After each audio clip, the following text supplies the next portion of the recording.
আমি আবারও চলে এসেছি তোমাদের কাছে আমাদের রয়্যাল এডুকেয়ারের ইউটিউব চ্যানেলে। তোমাদের সকলকে স্বাগত। আর আমি আবার তো কি নিয়ে এলাম, তোমাদের ক্লাস 7-এর 4th নাম্বার স্কুল রায়মার্টিনের সেকেন্ড সাবমেটিভের 4th নাম্বার স্কুল নিয়ে চলে এসেছি।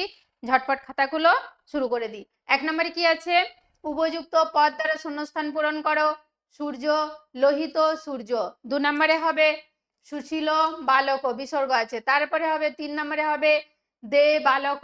4 নম্বরে হবে একম পুস্তকম।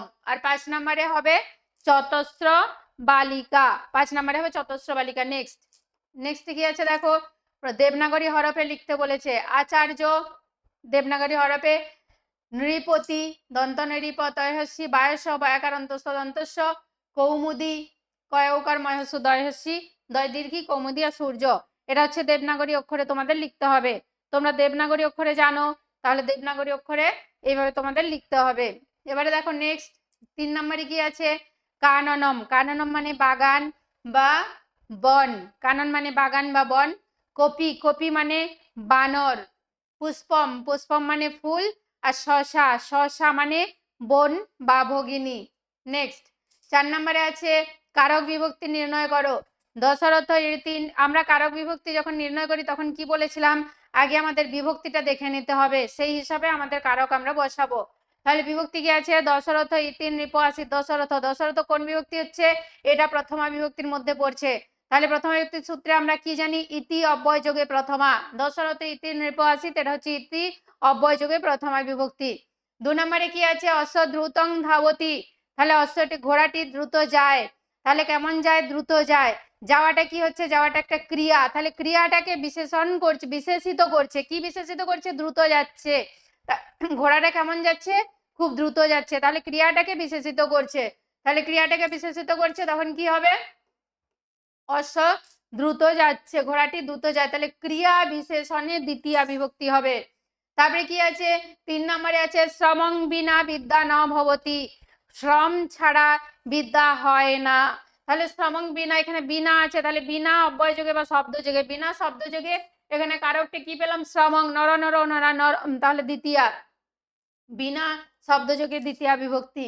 তারপরে দেখো 4 নম্বরে কি আছে? 4 নম্বরে সকর্ণেন বধির, সে কানে কালা।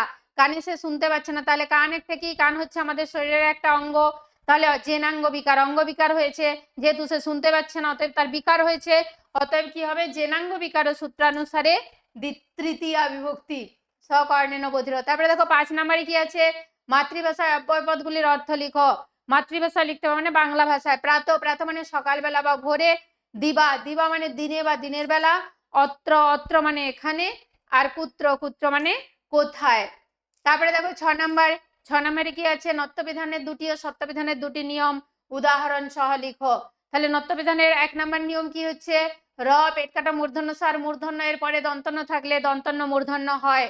যদি কোনো শব্দে, এটার হচ্ছে নিয়ম কি? যদি কোনো শব্দে র পেট কাটা মূর্ধন্য স আর মূর্ধন্যের পরে দন্তন্য আসে, তবে তা মূর্ধন্য হয়ে যায়। উদাহরণ কর্ণ, কর্ণ। আমরা যখন উচ্চারণ করছি দেখো কর্ণ হচ্ছে কর দন্তন্য।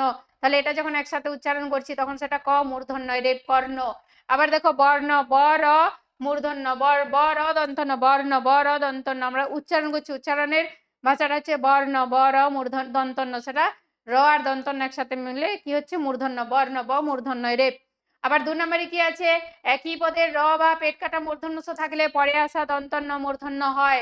যেমন বিষ্ণু, বিষ্ণু, বিষ আমরা উচ্চারণ করছি কিভাবে? বিষ্ণু, বয়হস্যি পেট কাটা মূর্ধন্য স দন্তন্য হস্য উ, সেটা একসাথে কি হচ্ছে? মূর্ধন্য হস্য উ। বিষ্ণু, বয়হস্যি পেট কাটা মূর্ধন্য স মূর্ধন্য হস্য উ। বিষ্ণু। পূর্ণ, পূর্ণ। তাহলে র আর ন, র আর ন একসাথে হয়েছে মূর্ধন্য রে পূর্ণ। এবারে দেখো সত্যবিধানের 2টি নিয়ম। সত্যবিধানের 2টি নিয়মে কি আছে?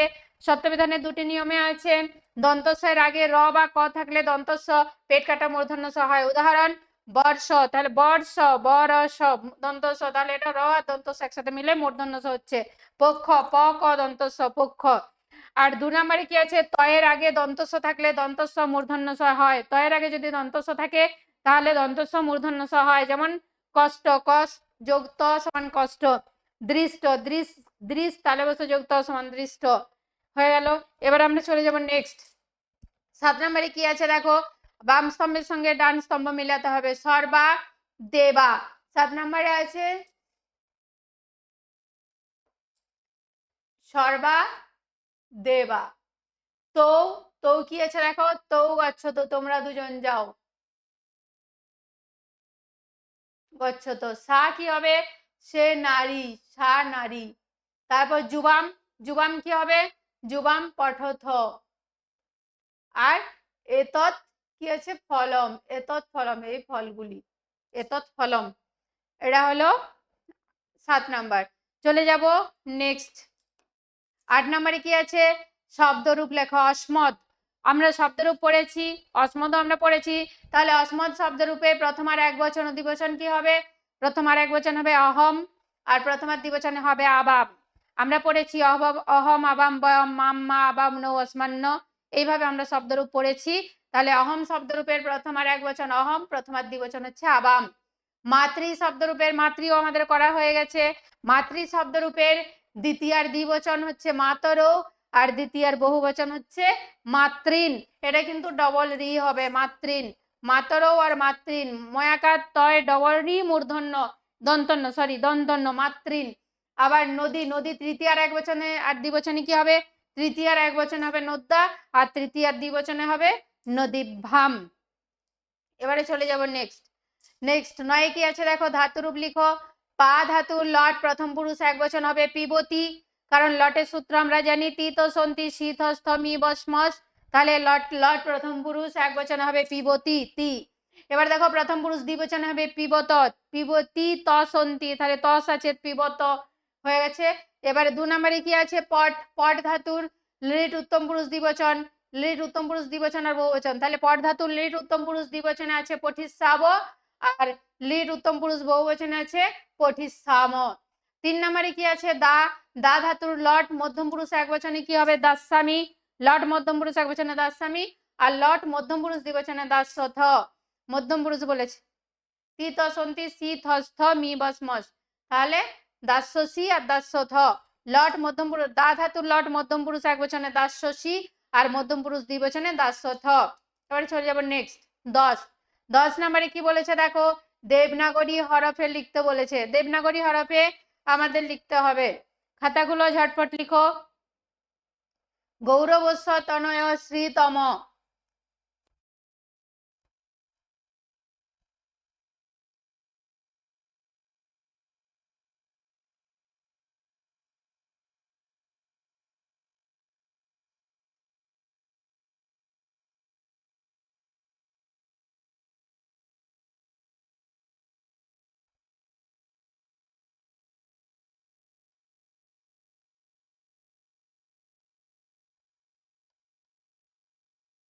গৌরবস্য তনয় শ্রীতম।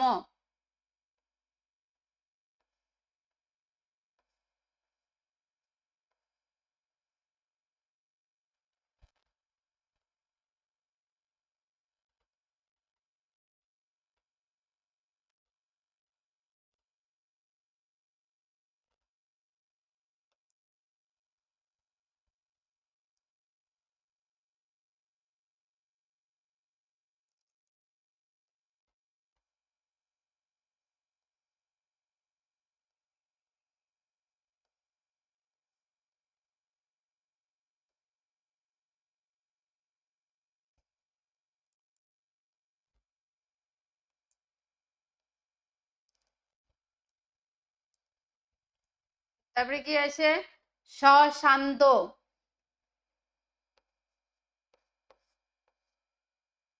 স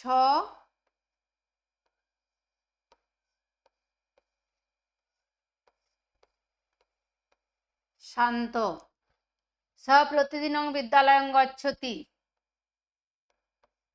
স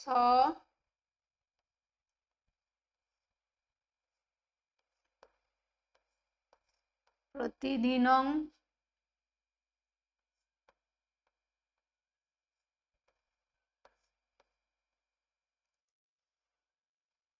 বিদ্যালয়ং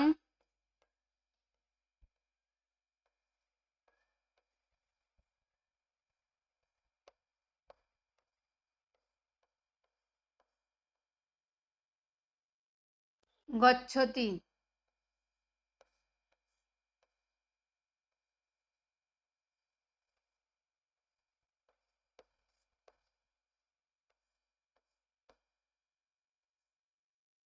স সপ্তম কক্ষে পঠতি, স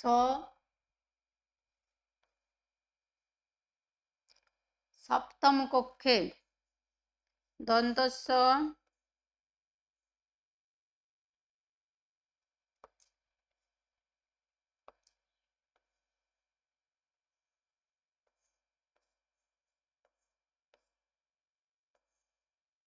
সপ্তম কক্ষে,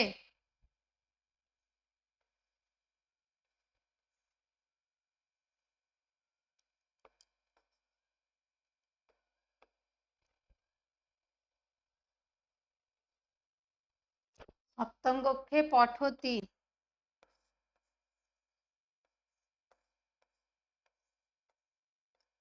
স সপ্তম কক্ষে পঠতি।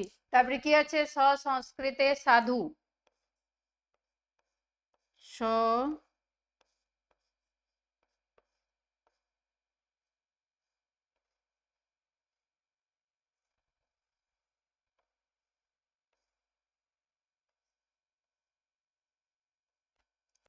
সংস্কৃতে